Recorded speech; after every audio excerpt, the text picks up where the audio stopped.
excited to get one of my colleagues who offices 15 feet away from me and is brilliant but humble.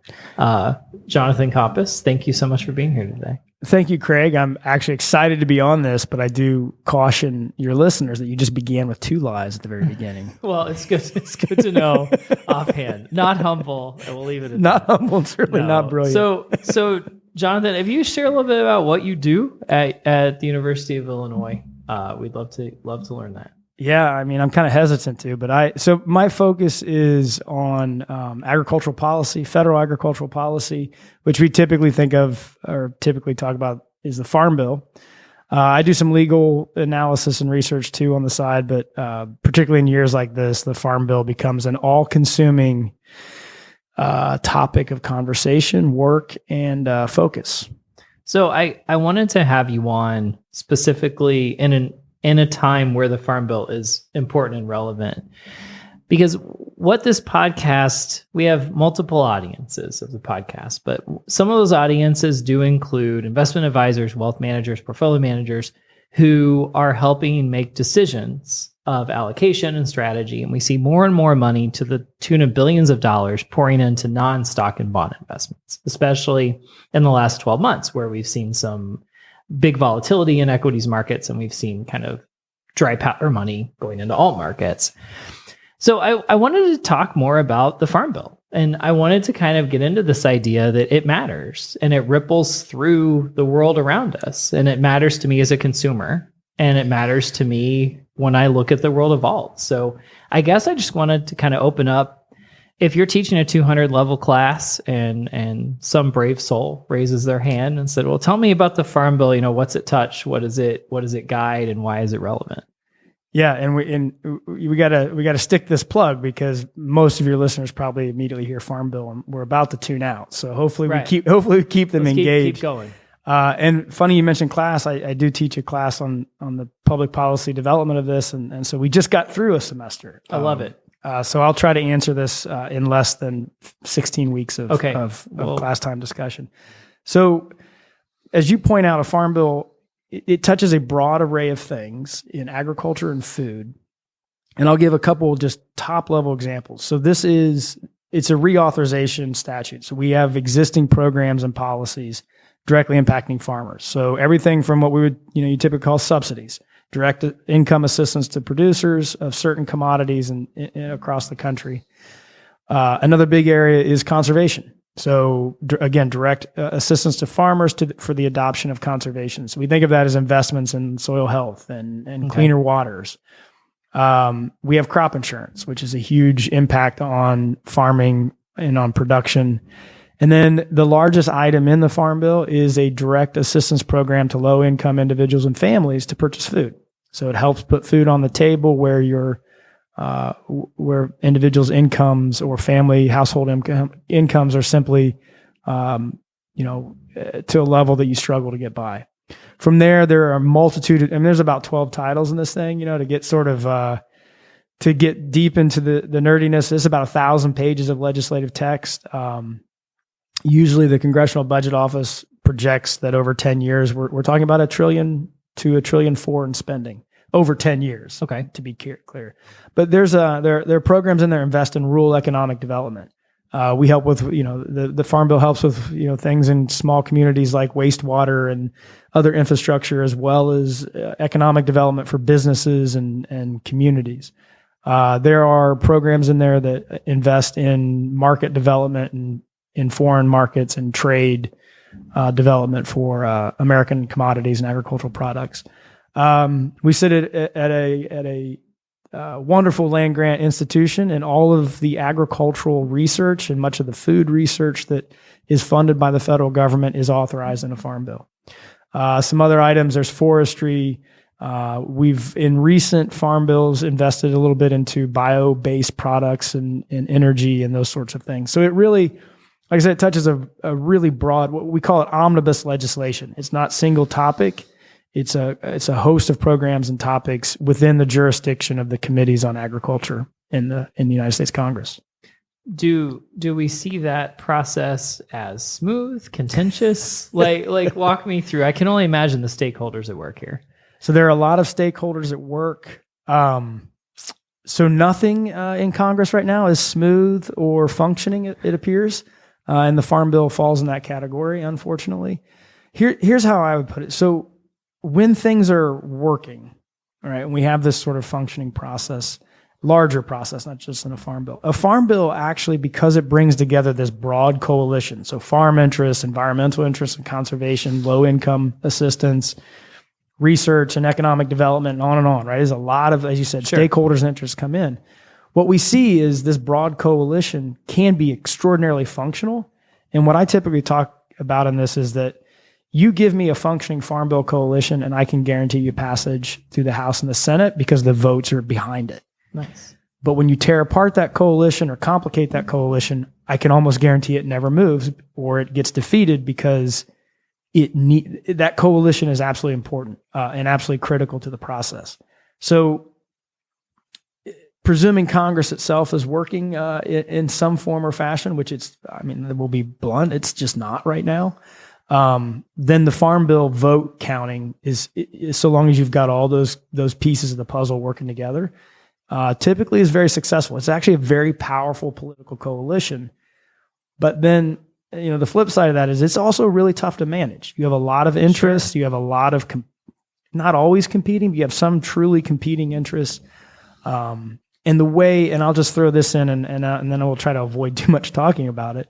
The way we do, the way our budget rules are, the way they're set up in Congress really complicates this too, because, if you think about the way the budgeting process works, it's very zero sum. So what the rules require is if you're going to increase spending somewhere, you have to cut somewhere else. Okay. And so as you imagine, yeah, Craig Lemoine wants to spend more money he's going to take from me. Well, I have a reason now to fight, and that's typically where we see the coalition start to break apart. So at this point in the game, when you're looking timeline wise, and we're shooting this December of 23, we'll probably roll it out a few months from now, but what's the... So I can only be wrong, whatever I say to this no matter what you say. Just on a timeline standpoint, though, like what's the timeline of moving forward and getting this passed? Is that... So one of the wonderful oddities, if you will, of a farm bill is it's written with expiration dates. So the last time Congress reauthorized the farm bill was in 2018. Okay.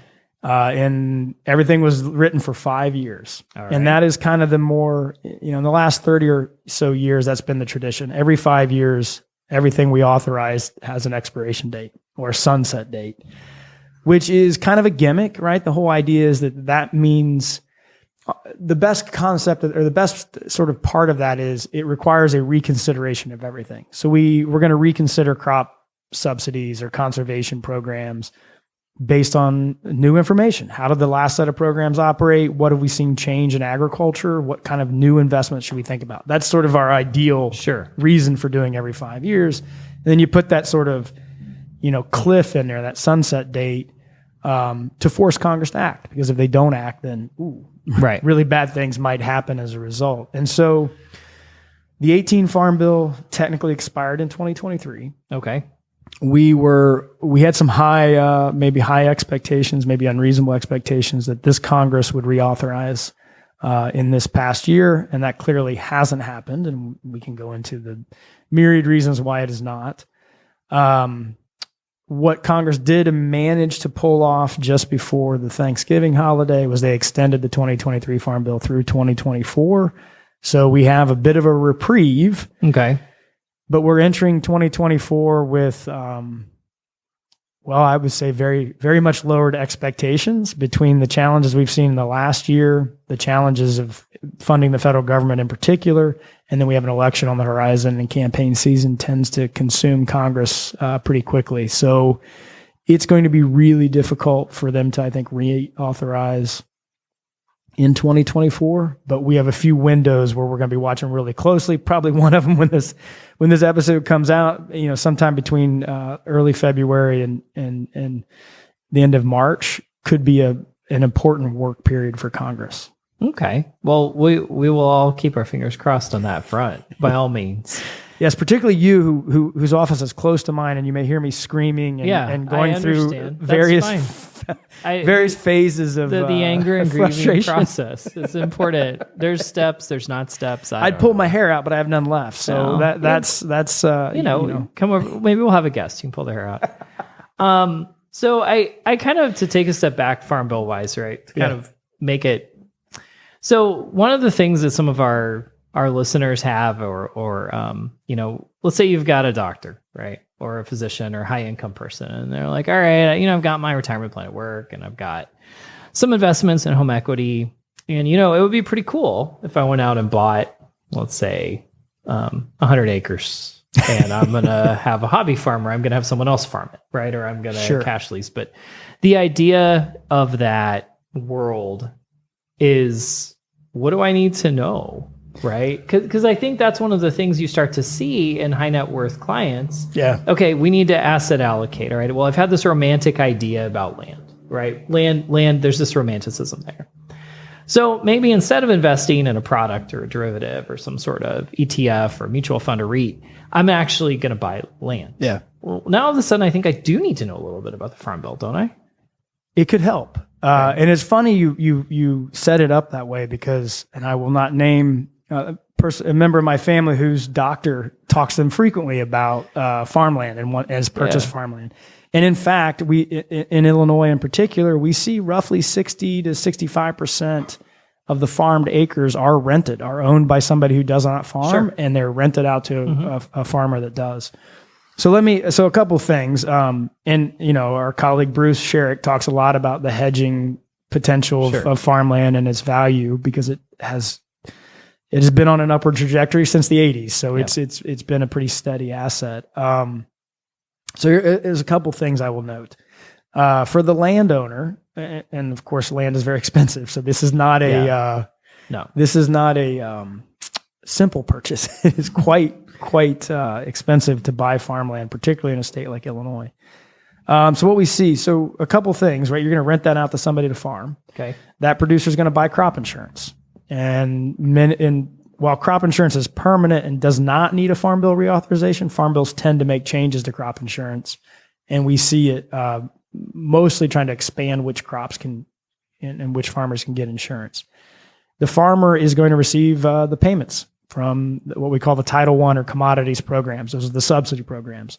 A landlord doesn't see that typically, but we have pretty good research that the landlord's going to know if farmers are receiving payments, and that probably impacts the cash rent that farmer is going to pay.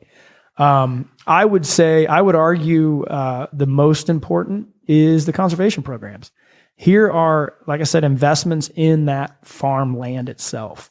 And so farmland's value very much driven by its productivity. And productivity very much depends on the health of the soils and the natural resource base connected to it, water, and water. And so I think a lot of that is going to depend on, or a lot of that can be addressed or dealt with or improved or protected through the conservation programs.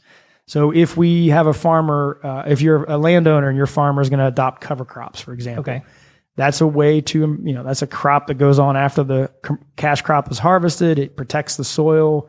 It prevents nutrients from being lost from the field. And then you're going to get rid of that cover crop in time to plant in the spring, right? So here's a great example of an investment in improving the soil, improving the productivity, avoiding some of the losses and other challenges we see. And that investment is quite costly to the farmer, which is going to impact the landowner's decision-making process. But if the farmer can get assistance from the Farm Bill through conservation programs to help offset that cost, then you get the investment without some of the cost challenges. So I think those things, particularly for anybody buying farmland or owning farmland, I think those things are really directly relevant to that question. Then you can begin to sort of jump out in different ripples from that, right? We've got, what's going on in the local community. So is economic development in that local community helping, improve the market for farmland, right? Fewer farmers may change the market for farmland. The cash rent situation may be impacted, and on and on and on.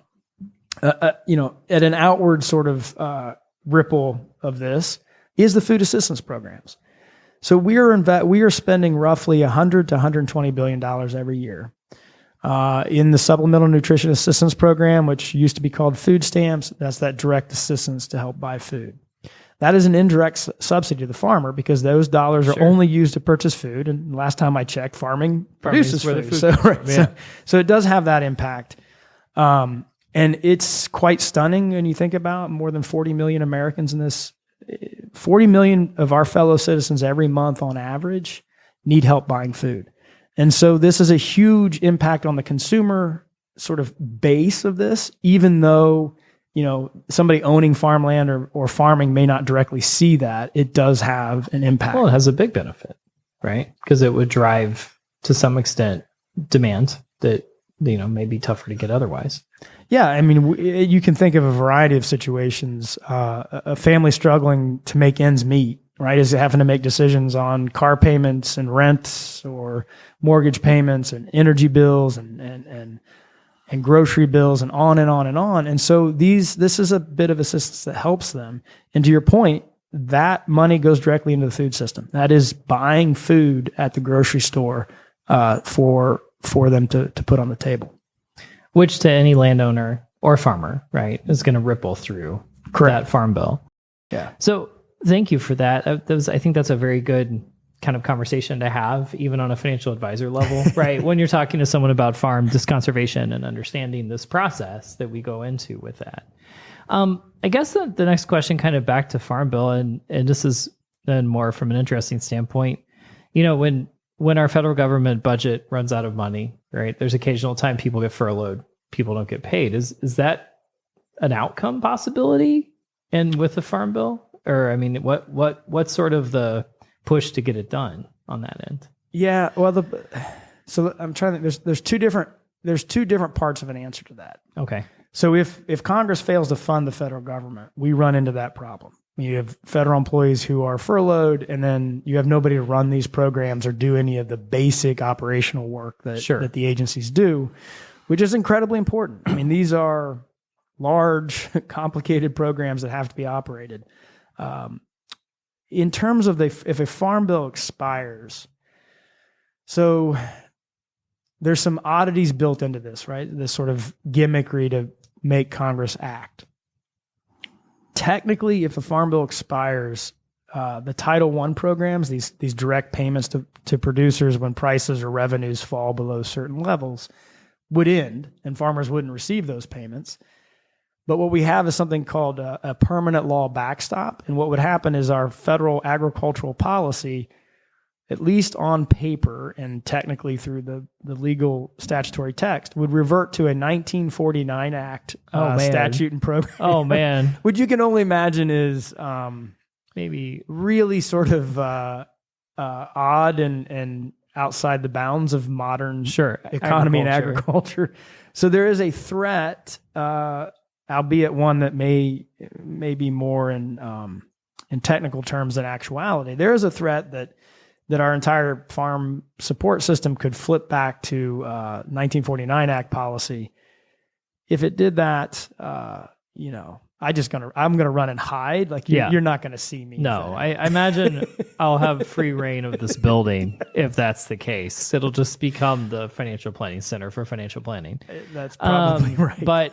But that's let's avoid that because I like to eat, and that's like food is good, right? I like food that. is good. Yes. So one of the things we like to ask on the podcast is, okay, what advice might you have for a financial advisor talking to a client about a land purchase, right? Because it'd be a little specific in your case. But I've got a client. That client is interested in alternative investing. We've looked at options, right? Yeah. And that client says, you know what? I think I actually want to buy land myself. I have the capital. I have the allocation. What advice might you give in that search process? Or what advice might you give, like run and hide? Like where may you go with that? Well, I think my first advice would be, here's Bruce Sherrick. Talk to him. Okay. He is. So bring experts to the team. And in part because if you think about it, we're seeing land prices and like I think in Iowa we were seeing $25,000 an acre. Man. So multiply that by 100. I'm not good with math. That's a lot of money. That's an awful lot. You are investing in something Millions that of is dollars. extremely valuable and extremely capital intensive. And the details of that matter, right? One set of farmland one field may be very different from another field, even in certain areas, right? You're going to look at slope and soil quality and a host of things. So you got to know what you're getting into. And I think in that sort of due diligence space, one of them would be the situation under policy. What do the yields look like on that farm? How's it been treated? Has previous tenants or farmers, have they taken care of the soils and the natural resource base for that farm? I don't want to get into the weeds of this, but the program payments are made not on what's planted, but on a historic record at the Farm Service Agency at USDA called base acres. Okay. Does that field even have base acres? If it doesn't have base acres, there are no payments to be received on it. It can still be insured under crop insurance. Is there a cropping history that has it? Does that field have a cropping history that can be insured? So there's a host of those sort of due diligence things that somebody who's not going to farm it, but it wants to own it, may initially think, well, I don't need to worry about that. Well, you're going to want to know, because that is basically the income stream for that. There's the subsidies, the payment programs are part of the income stream potentially for that farm. And then crop insurance's impact on it is very much that. It's an insurance backstop if, and as we see, whether drought or rain, too much rain or hail impacts that crop, that matters the income that you're generating from that land, which ultimately goes to its value. That is just fantastic advice. And no, but I think it is important. And I'm going to follow up a little with you here. Sure. I think it's very important because I think when we talk about alts, there is a natural shift to some romantic idea of like America in the past, right? And I do think that that's prevalent. And I think when you do talk to high income folks a little bit, you do maybe have that idea, right? That concept in the head. And I think it's important. The diligence is different than buying a security. Yes. It's, I would argue, more thorough than investing in a REIT or something that is managed by somebody else. And I think that having that diligence is key and critical to any actual land purchase from a consumer. I mean, I can't agree with you more. And I love the fact of that, and talking about cover crops a little bit too. One last question for you today. We've seen interest rates and they've kind of popped up, right? It's kind of made everything a little more expensive. Sure. Maybe they start to go down. Maybe they don't. Maybe they stay flat, right? Well, we don't know where it goes from there. But what have you seen? Is that impacting policy a little bit? Is it causing hesitancy, or is it kind of a different aspect? Man, you went for the tough question at the end. Man. I was waiting to just like coast right out of this. We coasted the penultimate question was a coast, and now the final one. Oh, I don't know. I'll be honest, I don't have a good answer. I think there's a lot to yet be determined. I think we're still going through the adjust and response to these increased interest rates because it had been low or zero for so long. Years, yeah. And so, I mean, the simple response, we're not yet seeing it impact farmland values. Those still seem to be going up. Or housing values. But we do have history on this, right? Yeah. When the Fed jacked up interest rates in the late 70s, early 80s, we saw a collapse it wasn't the only reason, but it contributed to a massive economic crisis in the 80s for farmers and a real impact on farmland values. So it's one of those things that historically we have a bit of background to be warning us about, okay, what might that do? Now, those were much higher interest rates at that time. So we haven't seen that play out yet. From a larger policy and political space, it's a really good but difficult question. The inflationary thing, I think, has driven some of our dysfunction in politics, or has added maybe more added onion layers. Yeah. Sure. We're throwing fuel on dysfunctional fires. And so we don't know how that's going to play out. I think we're seeing a lot of consumer frustration from the grocery store to the gas pump. And home mortgages and those sort of things. So there's a lot, I think, feeding into the political atmosphere, right? I think one of the challenges some of us kind of have in Farm Bill land is we may be kind of stuck in Farm Bill land And there's a lot of this in political environment that impacts it. And so if we need an example, this last year has provided it. No matter how much somebody wants a farm bill done, or the committee chair wants the farm bill done, or interest groups want a farm bill done, if you're sitting in a Congress where a lot of these other things are really disrupting the political environment, then you can't get anything done. And so I think, to your question, this without a doubt is having impacts on our politics. How much, and this will be something we'll write about and read about and research about many years from now. But I think we're in one of these we're in this sort of disrupted stretch, and it's impacting everything. So I don't have a better answer than that. That's a fantastic answer, man. I love too that am wondering answer. that. If you find the answer, If I find the answer, I'll let y'all know, but I don't think we will. Throw it across I'll the walk hallway. those 15 feet. We're seeing the same in housing markets, Yeah. right? Historically speaking, home prices should have dropped, but Yes. we're still seeing home prices stay the same, and, homes on the market limited, right? So that hasn't happened yet. But, hopefully we can make some sense and go into next year, although I believe it'll still stay volatile and crazy. And I don't really see calm coming anytime soon. But here's hoping we can get a farm bill passed even in the crazy. and there's some weird analogous aspects to that, because we are, from what I understand, we need more homes, right? Right. And with farmland, you have a very we're not producing more farmland, and so there is a limit, and that also tends to impact the prices and demand and those sort of things. So there's some interesting kind of overlap there, but we can always build more homes, hopefully. It's true, but we can't have another 20,000 acres just show up. That's usually very difficult. Well, I want to thank you so much for your time today and insights. This was awesome. This was really great. And I think it's an angle of thinking and avenue of conversation that any financial advisor working with clients that want to directly invest need to think about and learn more about. And from that end, wealth managers that are saying, okay, well, let's add these alts in the portfolio, you also better stay up on this stuff, because if not, it'll bite you. Well, I appreciate you saying so, and hopefully we didn't drive too many listeners away or bore anybody too much with the conversation. We had fun. Thanks, man. Thanks for having me.